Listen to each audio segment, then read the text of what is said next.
যুগ যুগ ধৰি এই অঞ্চলত বসবাস কৰি আছে তেওঁলোকৰ NRCৰ পৰা আদি কৰি সকলো কাগজ পাতি তেওঁলোকে ভাৰতীয় তেওঁলোকৰ লগত আলাপ আলোচনা কৰি ভূমি দি ক্ষতিপূৰণ দি উচ্ছেদ কৰি তাত সহজে সহযোগিতা কৰিব কিন্তু কেৱল মাত্ৰ মুখ্যমন্ত্ৰী গাদী ৰক্ষাৰ কাৰণে আদানীক সন্তুষ্ট কৰিবৰ কাৰণে মুখ্যমন্ত্ৰী চকীখন পুনৰ 26ত সুৰক্ষিত কৰিবৰ কাৰণে সংখ্যালঘুসকলক টাৰ্ম কাৰ্ড বনাইছে সংখ্যালঘুসকলক চব টাৰ্গেট কৰি লৈ আজি সংখ্যালঘুসকলক মৃত্যুৰ মুখলৈ ঠেলি দিছে গতিকে এই কাৰ্যক তীব্ৰ বিৰোধিতা কৰিছোঁ আমি প্ৰতিজন ভূমিহীন মানুহক ভূমি দিয়াৰ ব্যৱস্থা কৰিব লাগে প্ৰতিজন উচ্ছেদিত পৰিয়ালে সংস্থাপন পাব লাগে ক্ষতিপূৰণ পাব লাগে আৰু মুখ্যমন্ত্ৰীৰ এই দানৱীয় উচ্ছেদ বন্ধ হ'ব লাগে মুখ্যমন্ত্ৰী ডাঙৰীয়া অলপমান তিলমান যদি হৃদয় আছে আপুনি ৰজা হৈ মানুহৰ লগত পূজাৰ দৰে ব্যৱহাৰ কৰক আপুনি গৰু ছাগলীৰ দৰে ব্যৱহাৰ নকৰিব আৰু মুখ্যমন্ত্ৰী ডাঙৰীয়া আপোনাৰ যদি সংখ্যালঘুৰ প্ৰতি ইমানেই ঘৃণা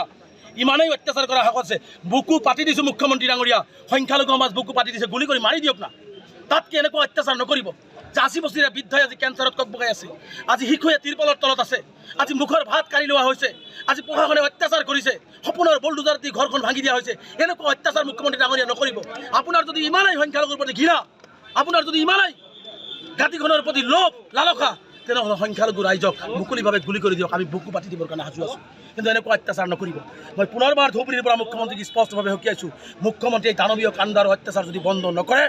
পৰৱৰ্তী পৰ্যায়ত ভয়ংকৰ গণ আন্দোলনৰ সন্মুখীন হ'বৰ কাৰণে সাজু থাকিব লাগিব আৰু অসমবাসী সংখ্যালঘু ৰাইজক আহ্বান জনাইছোঁ আন্দোলন আৰম্ভ কৰিছোঁ 16 তাৰিখ 17 তাৰিখ 18 তাৰিখে দিল্লীত কৰিম তাৰপিছত অসমত আহি এই অমানৱীয় উচ্ছেদ আৰু মুখ্যমন্ত্ৰীৰ হিটলাৰী শাসনৰ বিৰুদ্ধে এক ব্যাপক গণ আন্দোলন গঢ়ি তোলা হ'ব তাৰ বাবে যিকোনো অপ্ৰীতিকৰ পৰিস্থিতিলৈ মুখ্যমন্ত্ৰী সম্পূৰ্ণ জগৰীয়া হ'ব আৰু মুখ্যমন্ত্ৰীক মই চেলেঞ্জ কৰিছোঁ আমচুৰ আন্দোলন চলিছে আৰু ভৱিষ্যতে চলি থাকিব আজি দেখা গ'ল যে যুদ্ধনীতি অৱস্থা চাওক ইয়াতে নহয় সমগ্ৰ ৰাজ্যত যদি প্ৰতিবাদী সমদল হৈছে পুলিচে নোটিছ দিছে আমাক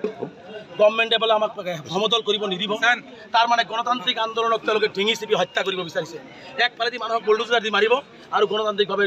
আন্দোলন কৰা মানুহখিনিক তেওঁলোকে আন্দোলন কৰিব নিদিব গতিকে আজি নোটিছ দিছে পুলিচ লগাইছে হয়তো অহা দিনবিলাকত মুখ্যমন্ত্ৰীৰ পুলিচে এনেকুৱাভাৱে সংখ্যালঘু ৰাইজ নিজৰ জীৱন আৰু সম্পত্তিৰ নিৰাপত্তাৰ কাৰণে ওলাই আহিম মুখ্যমন্ত্ৰীৰ পুলিচ আৰু মিলিটাৰীয়ে আমাৰ আন্দোলনৰ গতি ৰোধ কৰিব নোৱাৰে যিকোনো খবৰৰ বাবে যোগাযোগ কৰক 7099017330 লগতে 7099017110 নম্বৰত।